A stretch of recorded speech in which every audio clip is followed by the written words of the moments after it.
Hey folks, Thursday was the top 7 results show on season 12 of American Idol. Burnell Taylor was eliminated, which was surprising to no one. Well, we all knew it was either going to be this week or next week. No, the only surprising thing about the results this week is that Lazaro Arbos was not only completely safe, but in the top 3. What are y'all smoking? Whatever it is, I hope you got a prescription for it. I think I might need to go to the dollar store and get y'all some Q-tips so you can clean out your ears or something. I mean, really.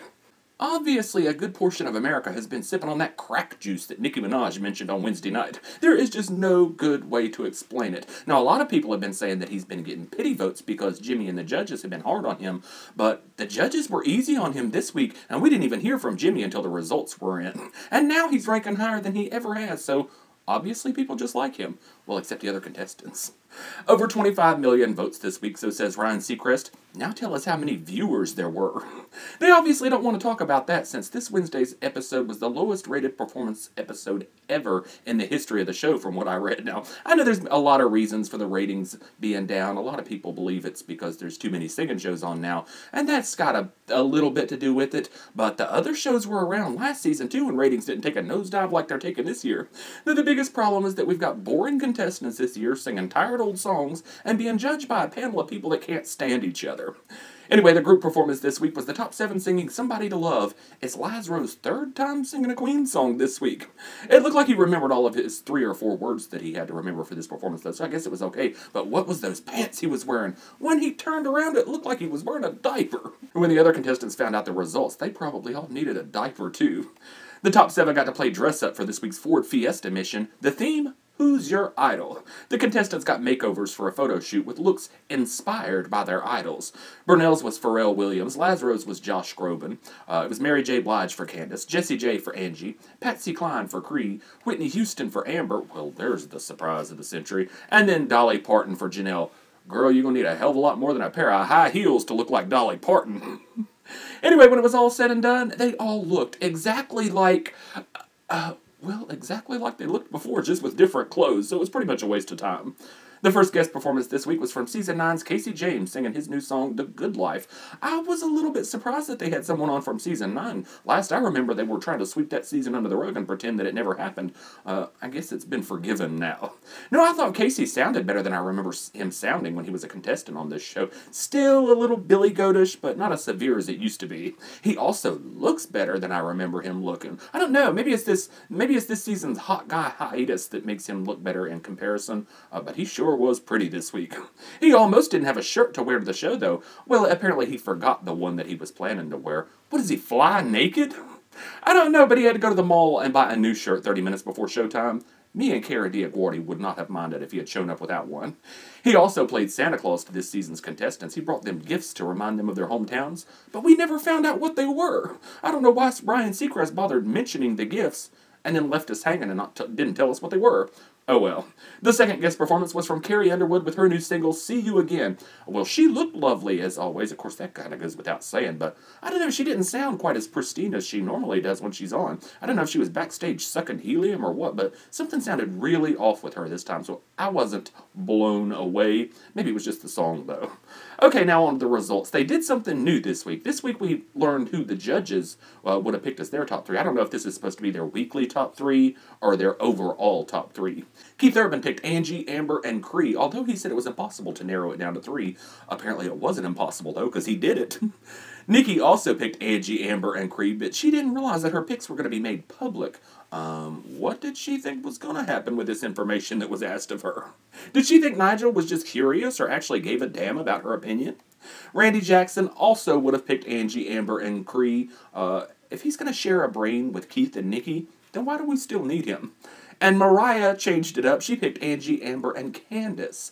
She had a tough time picking those. She said they had to bound and gag her in her trailer to get her to spill it, and it broke her heart not to pick every single one of them. I think my overall top 3 would be Candice, Kree, and Janelle, and I guess that would be my top 3 this week too, because mainly I didn't care about any of the performances. America's top 3 is a little bit different, though. Kree was the first person in the top 3, and she would have been in Jimmy Iovine's top 3 too. He thought Piece of My Heart was the perfect song choice for her, and I don't agree agree with that at all. He seemed to be grading her on a curve, though, since she was performing with a pinched nerve this week. Angie was also in the top 3 and in Jimmy's top 3. He loved her solo performance, except for the fact that the wind machine was in tornado mode. He wasn't too crazy about her duet with Lazaro, though. He said it was like a wedding performance, but he would have canceled the wedding. Of course, we all know that Jimmy really didn't like this performance because of Lazaro. And speaking of Lazaro, he was also in the top 3, even though Jimmy thought he should have been the one getting the axe, and most of us at home probably felt pretty much the same way. But hell, they didn't even reveal the rankings. He could have been number 1. Not likely, but I don't know. Maybe he will end up winning after all. The logical side of me wants to say that it's not possible for him to win, but my logical side would have never imagined that he would have been the last guy standing, so let us not underestimate the power that could come with being the only guy left on the show. So coming in 4th and 5th, in no particular order, we had Candice Golver. Jimmy thought that Satisfaction was the wrong song choice for Candice this week because it doesn't have the melody that Candice needs to shine. Now, originally, he said that she should still be top 3, but when he was actually forced to pick, he downgraded her to number 4. And then, of course, we have Amber. Jimmy said that she's getting better every week and her legs are getting longer every week, and he would have put her in the top 3 just like the judges would have. You know, if Jimmy and the judges could pick a winner right now, they would pick Amber without a doubt, but I'm not sure what they're seeing that I'm not. Because unless something drastically changes, she will be lucky to crack the top 3. So, of course, the bottom 2 this week was Janelle and Burnell, the 2 L's. Jimmy thought Janelle did a competent job, but didn't pick a great song this week, and I agree with that. It must suck to beat Janelle this week, though, because not only did she land in the bottom 2, but she's the only girl that didn't land on any of the judges' top 3 list, and Jimmy and the judges all basically called their top 4. I mean, they all called a top 3 plus Candice, so she is clearly their least favorite girl, so she's going to need a game changer this week. And, of course, the person with the lowest number of votes was Burnell Taylor. Jimmy said that Burnell gave Rock a bad name with his performance this week, and predicted that Burnell would be at least bottom 2. Well, you don't have to be Miss Cleo to figure that one out. We all saw it coming. I thought there was a chance that they might save him, though, but when he was singing Ready for Love, they weren't even really deliberating. I mean, Nicki was sitting there, and Mariah was sitting there crying, so you knew how it was going to turn out. They had the little Twitter meter running at the bottom of the screen, and it was running about 70-30 in favor of the save, but these people on Twitter would have saved anybody, wouldn't they? So it would have been a waste. Did y'all notice, though, when he was singing, Lazaro was singing along? I guess he knows the words to other people's songs, just not his own.